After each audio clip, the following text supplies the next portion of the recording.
ಆತ್ಮೀಯ H16 news ವೀಕ್ಷಕರೇ, ನಾವು ನಿಮ್ಮ MI ಅಥವಾ ಮಲ್ಲಪ್ಪ ಜೋತವರು. ಈಗಾಗಲೇ ನೀವು ಹಿಂದಿನ ಸಂಚಿಕೆಯಲ್ಲೇ ಈ ಮತಕಳ್ಳತನ ಯಾವ ರೀತಿ ಆಗ್ತದೆ ಅಂದರೆ ರಾಹುಲ್ ಗಾಂಧಿಯವರು ವಿತ್ ಪ್ರೂಫ್ ತೋರಿಸಿದ್ದನ್ನು ನೀವು ನೋಡಿದ್ದೀರಿ.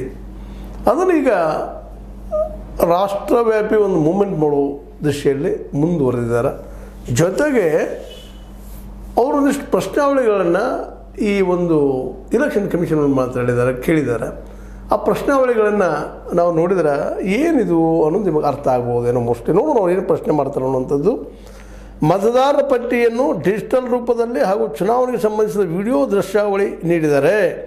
ಕರ್ನಾಟಕದಲ್ಲಷ್ಟೇ ಅಲ್ಲ, ಇಡೀ ದೇಶದಲ್ಲಿ ಮತಕಳ್ಳತನ ಆಗಿರುವುದಕ್ಕೆ ಸಾಕ್ಷಿಗಳನ್ನು ಒದಗಿಸುತ್ತೇವೆ.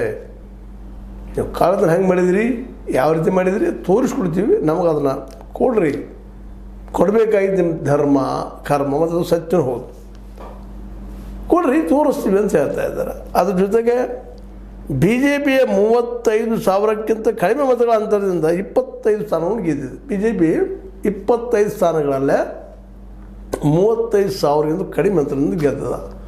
ಇದು ನಾವೆಲ್ಲ ಗಮನಿಸಬೇಕಾಗಿದ್ದು ಅಂತ ಹೇಳ್ತಾ ಇದ್ದಾರೆ. ಅಷ್ಟೇ ಅಂತರ ಸಂಖ್ಯೆ ಆಧರಿಸಿ ಮೋದಿ ಪ್ರಧಾನಿ ಆಗಿದ್ದಾರೆ. ಚುನಾವಣಾ ಆಯೋಗವು ಸತ್ಯವನ್ನು ಮರೆಮಾಚಲು ಸಾಧ್ಯವಿಲ್ಲ, ಒಂದು ದಿನ ಅದು ವಿರೋಧ ಪಕ್ಷವನ್ನು ಎದುರಿಸಬೇಕಾಗುತ್ತದೆ ಅನ್ನುವಂಥ ಮಾತು.